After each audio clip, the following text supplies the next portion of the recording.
Hey there, Mohamed. My name's Andrew, and I work here at IELTSpodcast.com with Ben and the others. Thanks for submitting your trial correction on international marketing. These essays are excellent for testing students' topic-specific vocabulary on globalization. This is a very, very popular topic these days because it is happening now, but also as a result of that, IELTS always brings up globalization in several of the sections. So it's absolutely imperative that we get in some practice and some feedback on this topic specifically. But if you want to make significant corrections to your writing, it takes repeated work over time.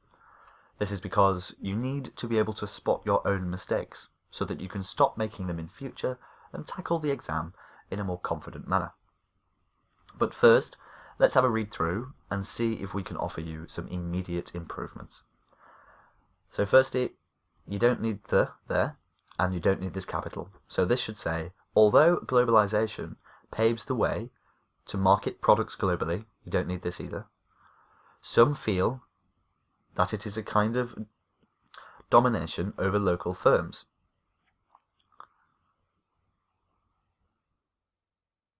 So because we've used although here, we're saying it essentially implies a while here. Although globalization paves the way to market products globally, or to globally market products, some feel that it is a form of domination over more local firms. Full stop. Which one do you believe?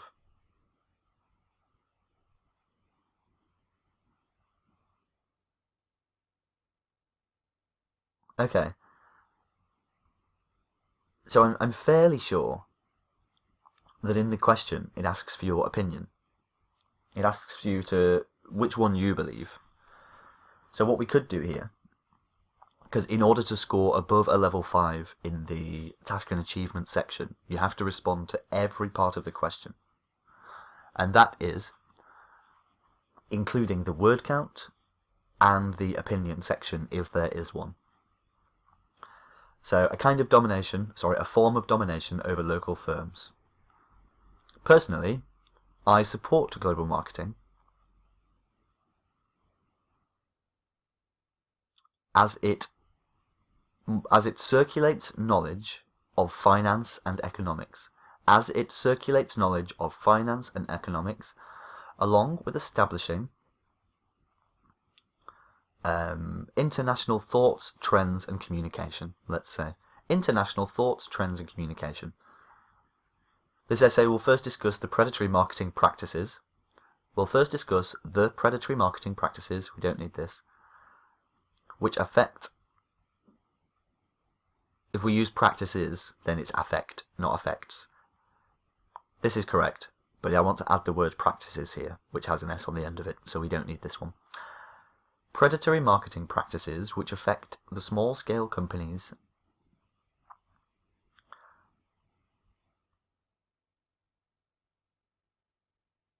I would say, actually, this essay will discuss predatory marketing practices as well as the benefits obtained from liberalization.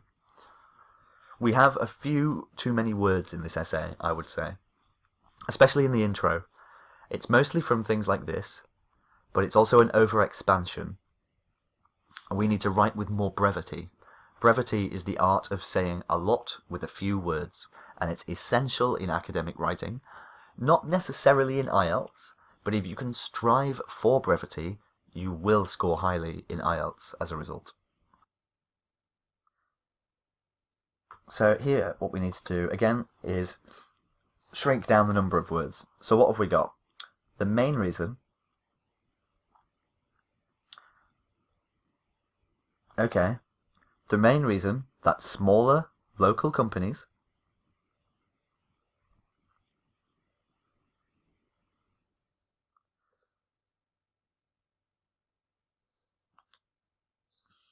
Okay, I see.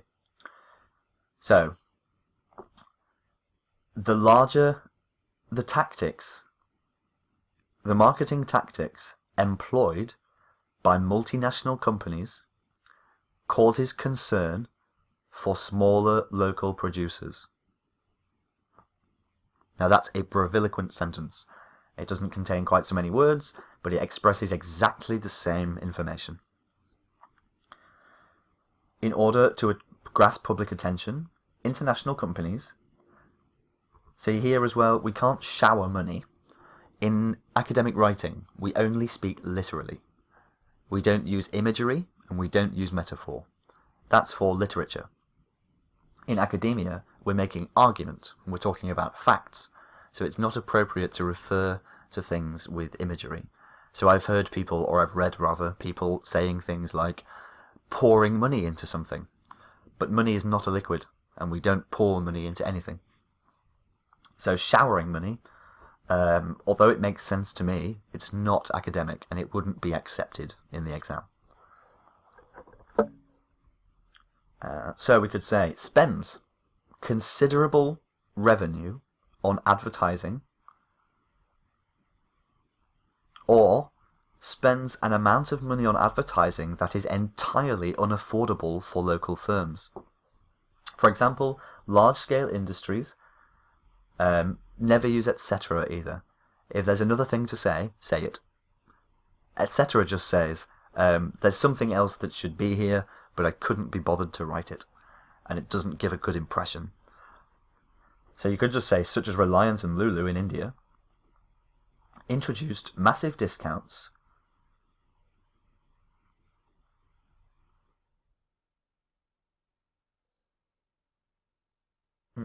for example, large-scale industries such as Reliance and Lulu. But what do they do, these guys? It's difficult for me to imagine what's happening here, because I don't know what these companies do. Large-scale companies producing what? Engaged in predatory marketing by offering massive discounts to attract more public attention. So you do want to refer to predatory marketing, but you need a shorter sentence, and you also need to expand to tell me what these guys do. At the same time, we need one more sentence on the end that explains the consequence of your paragraph. Because in academic writing, every single idea must be introduced, expanded, justified, and then explained. So we introduce the topic of our idea, we expand into that idea with our own thoughts or opinion, and then we use an example from the real world to show that our opinion has credibility.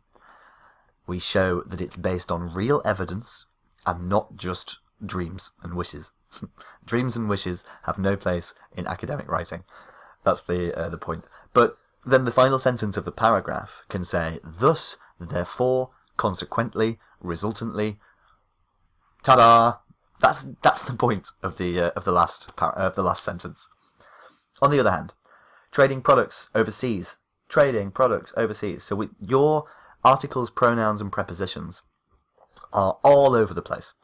So this is your main point of focus, because this will not only reduce your word count, it will make your writing much easier to read.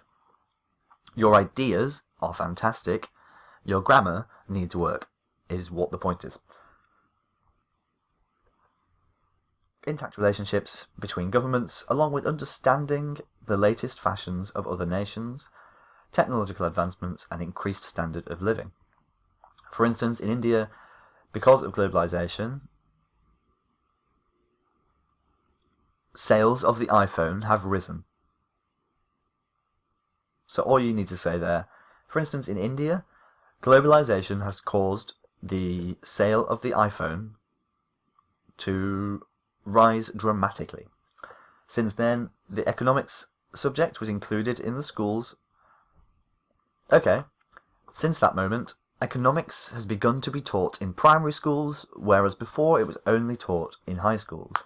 Therefore, it is clear that international marketing provides opportunities for further education or opportunities for improving education.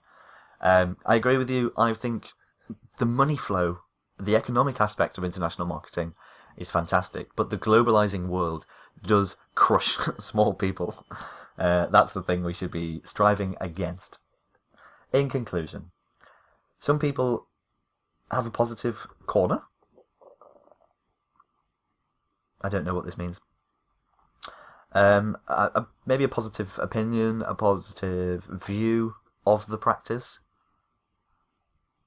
due to its value in education, while others, let's not talk about people's feelings, and also they're not coerced. Coerced means to be forced manipulatively. Let's just say, while others are concerned about the invasive nature of such companies, irrespective of the benefits obtained by the big firms, benefits that, because let's face it, even if we get better education and nicer things, the people who benefit, the people who get the money, the profit from it, are the multinational companies, irrespective of the benefits obtained by the big firms. I think the big beneficiaries are the big firms. But there we go. Hopefully, I offered you a few useful suggestions there. I did waffle on for quite some time.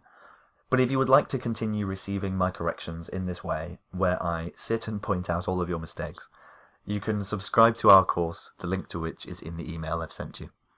I do hope to be seeing some more of your work soon, Mohammed. Have a lovely day until then. Bye bye for now.